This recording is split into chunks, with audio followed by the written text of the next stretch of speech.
Hi everyone and welcome back or welcome to Valley View Living. My name is Megan. I live on about 5 acres. Well, it's a 10-acre shared multi-gen block. We farm 5 acres and Mum has her own 5 acres of private bliss as well. And we live in the south of New South Wales, Australia. Listen to me, I feel like I'm half awake today. Oh, bear with me, everybody. I'm doing some mid-afternoon recording, and anybody who has raised young children or has a baby knows that mid-afternoon is like the middle of the night for us. It feels like we should all be napping, am I right? Anyway, so I'm starting off this day here with stocking up the egg skelter with my little helper there with her little 2-year-old hands, and she does a pretty good job of staying gentle with the eggs. So she's my helper, and as I rolled out of bed on this lovely balmy spring morning with the sun shining and the birds were probably tweeting, but I have 6 children, so I have no idea what background noise is going on. I just felt like whipping up a big batch of Puffy pancake or Dutch baby pancake. Now, I am making this serve for my family, so the ratios are pretty big. There's 6 eggs, 1 cup of milk, and 1 cup of flour, basically. And then you're going to add in what tastes good to you. So I add in some vanilla, and I also like to add a couple of tablespoons of coconut sugar as well, and a pinch of salt. And that's it. Of course, the butter gets into the mix by popping it into a hot preheated pan. You've got to get your oven up to about 220 Celsius. Pop that roasting pan in for the 10 or 15 minutes that you are prepping this batter, and then pop in about 2 tablespoons of butter. Allow it to sizzle and melt around, and then you're just going to pour that puff pancake right onto the sizzling butter, whack it into the oven, give it a lovely, I'm going to say 15 minutes, and it will come out towering and golden and crisp on the edges and just so yummy. And this is a really handy recipe when you have egg adverse children. Most of my kids eat eggs. I'm going to say that 2/3 of my kids eat eggs quite happily and willingly in different ways. Scrambled, fried, boiled, great. Love giving my kids eggs, right? I love eating eggs. But then the other third of my children won't have a bar of it. They're just not interested. So if I'm making a recipe like this for 6 kids and there's 6 eggs, well, little do they know, they are getting a full serve of egg in this delicious maple syrup covered breakfast. So I win. Now, I have to confess that I have a hungry family at the moment for one reason or another. So after we'd pulled out the first puff pancake and I'd served that out amongst the hungry people, well, look, they just begged me to make a second one. So yes, I made 2 of these puff pancakes this morning and they fed 7 people. I'm going to say one of the adults went with a healthier, high protein option, while myself, the non-sensible adult on this morning, just went with a slice of puff pancake with some of this fruit on the side and maple syrup and even extra butter on top. This is a full day at home today and I am really looking forward to it. When I can be at home all day, and hey, bonus, it's a holiday, it's still school holidays. We don't have to fit in school, but I can take a much more leisurely, enjoyable approach to meals, be here to get them done. I will have time to have a real rest with my baby in the afternoon, which for me, those are really the very best days, the days where I feel the best, and I can just chill. I can just enjoy doing the things on a slow schedule. So that's what's on the plan, the agenda for today, cooking some good meals, checking in on the farm animals, and hanging out at home.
This is our home-raised pig, pork, which we have raised ourselves, and we have actually home butchered this ourselves for the first time as well.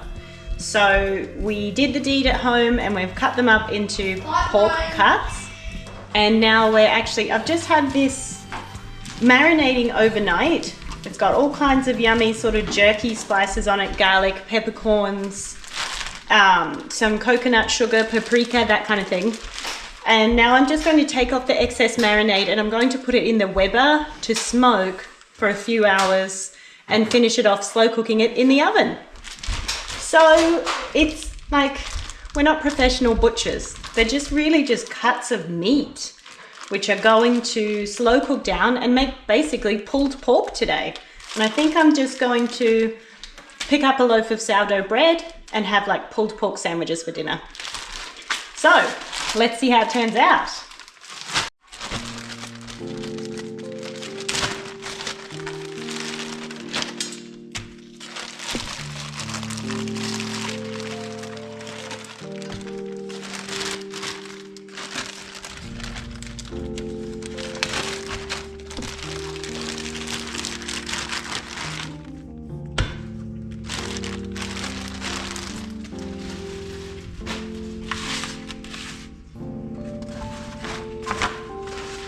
Just going to take off some of the excess marinade, make sure it's not too strong. It's covered in peppercorns here, and not too much salt, kind of thing.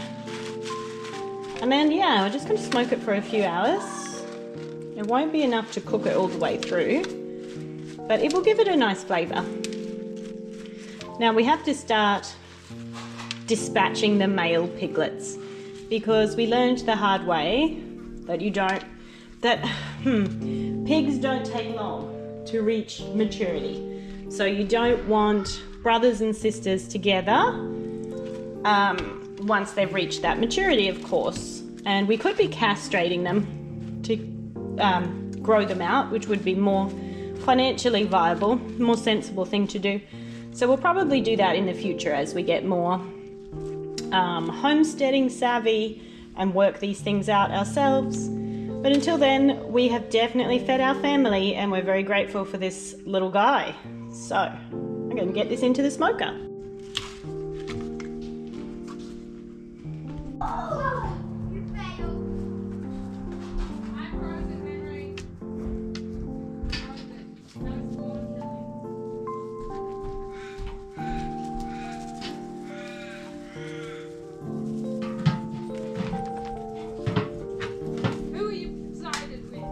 Geraniums, they stink a bit. Have you smelled them?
Well, it turned out to be a porky kind of day, unplanned but very welcomed by the family.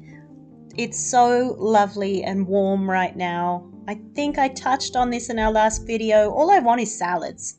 I want a nice big salad packed with stuff pretty much every day for at least one meal of the day. And I love that time of year and being able to access all this fresh goodness because it really knocks out any kind of decision fatigue around lunches, right? As long as I can figure out some kind of easy protein, we're going to have a lovely salad with that protein on the side. And I have had some amazing suggestions from my viewers in the comments section. So thank you for leaving me comments with great ideas for lunches and meal planning and menus. Obviously, I love to cook. I love homemaking, and I love hearing about how you do it at your place because every home is different. And I think we all have something to share with each other and we can learn from each other, right? I love learning from other mums, and that's actually a big part of why I started a YouTube channel. It wasn't really going to be homesteading heavy. It's just that homesteading is kind of the backbone of our daily lives, food production. We love that. It's a passion. But really where the bulk of my time and energy goes is these homemaking tasks of feeding my family, staying on top of the necessities to feed my family. So that means being efficient with managing the kitchen, make sure it's clean and tidy and ready to use and all that kind of stuff. And of course that also flows on to groceries and food procurement, finding all the food that we need and having it when we need it. Now, what was I starting to talk about before I went totally off the rails? Right, salads, beautiful spring and summer salads. So we're going to have some bacon, some beautiful local cheese. This is from the Tilburg Dairy and it's just got sun-dried tomatoes and basil in a lovely soft cheese. Did you see my family come running when I opened that cheese? I just thought that was funny on the video. So everybody enjoyed trying some of that. They could put it on their salad if they wanted to, or just have it on the side, or not at all. Whatever, up to you. And that's something I love about salads as well. Now, it is handy for me to have some kind of carb on the side for the people who prefer having carbs with lunch as well. That would be the younger members of my family mostly. So I have got some sourdough bread here. No, I didn't make it. I am really just not a sourdough baker. Maybe I'll get there in the future, but I also think it's okay to outsource some things. I don't want to put the pressure on myself to be able to make everything from scratch. I don't want to. If I can find a baker who is wonderful at making amazing sourdough, then why not support them and buy it? That's totally fine with me. Unless, of course, it is much cheaper, then I should probably think about it because bread is getting expensive. Anyway, I made some mayo with this macadamia oil that I bought in bulk from Honest to Goodness. You might have been with me for my bulk shopping haul there. Now, I've just got that 5 litres stashed away for times like this when I want to whip up a mayo. And I just couldn't have like a BLT salad without a mayonnaise on top. So that worked out really well, really tasty. And anyone who doesn't like salad, so I'm going to say my 4 youngest children at this point, actually it's 3 of my youngest kids. My son is a real weirdo who came out of the womb just loving salad, greens and broccoli and all of those things that children aren't supposed to like. So that makes him quite easy to feed. But anyway, 3 of them don't want salad, so they have got lovely fresh sourdough bread, which they can have with lashings of butter, and of course bacon on the side, because there is not a member of my family who will not eat bacon. Now, I've had this pork smoking out there in the barbecue for about 3 or 4 hours, and it has reached a nice temperature. It's been quite hot in there. Now I'm going to put it in the oven though, just to make sure it cooks all the way through, and that way we can have it for dinner.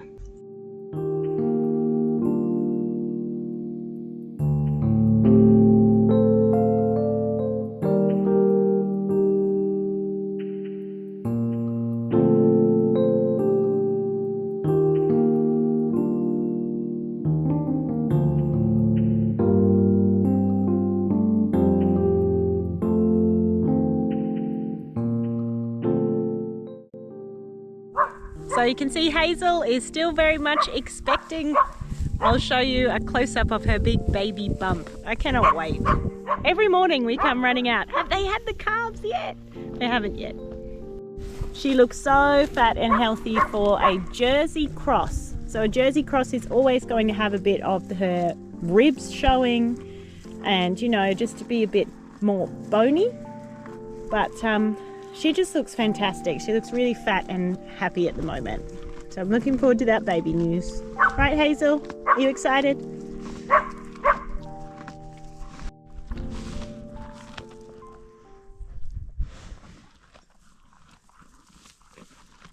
So these Rhode Island red chicks are looking fantastic, strong and healthy and beautiful. I'm hoping there's around 50-50 split with hens and roosters. I mean, obviously the more hens the better, but just looking at them now you can start to see the difference in their stature. I think they're around 6 to 8 weeks old, maybe a smidge older. I'm just trying to work out when I can safely rotate them into the chicken pen, and it's just not right now. And that's honestly mostly because of birds of prey. They will be picked off and eaten, unfortunately, by hawks and even eagles, and we have those around our property. So I have to be careful as to when I can let them out into the big chook pen.